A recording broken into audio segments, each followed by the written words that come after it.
अंधेरी खेलखली।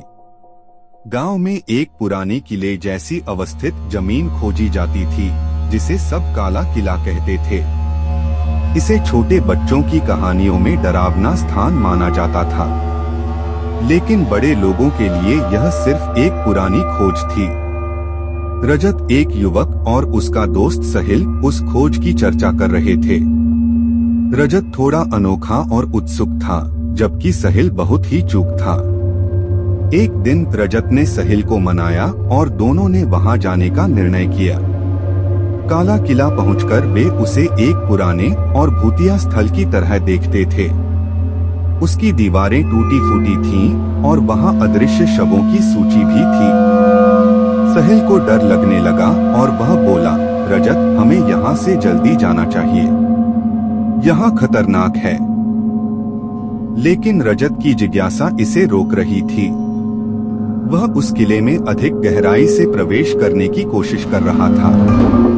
वे एक बंद कमरे में पहुंचे जहां एक पुराना पत्थरी बर्तन रखा था। रजत ने उस पत्थरी को हटाया और उसके नीचे एक छोटी सी गुफा मिली। गुफा में एक पुराना कवच और एक तलवार थी। जैसे ही रजत ने उन्हें छुआ, एक अजीब आवाज सुनाई दी, कौन है? रजत और साहिल डर से बोले, हम लोग हैं। गुफा से एक पुरानी महिला निकली जो एक रानी की तरह थी। वह कहीं दुखी और बेचारी लग रही थी। रानी ने बताया कि वह एक सम्राटांगना थी, जिसके राज्य में उसका पति और परिवार अधिकारियों द्वारा मार दिया गया था। उसने खुद को एक तलवार के जरिए मार दिया, लेकिन उसका आत्मा अब भी वहां प्रेम के इंतजार में रह रहा था।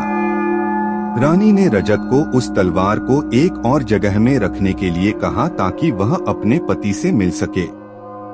रजत और साहिल ने रानी की बातों को मान लिया और उसे सहायता की। वे तलवार को दूसरी जगह में रखे और रानी को जा चुके उस तलवार की मदद से उसके पति से मिलवाया। उसके बाद राज और साहिल गांव में लौटे। उनकी यात्रा बहुत ही अद्भुत और अनुभवपूर्ण थी, लेकिन उन्होंने सीखा कि अदृश्यता में प्रवेश करते समय सावधानी बरतनी चाहिए। अंधेरी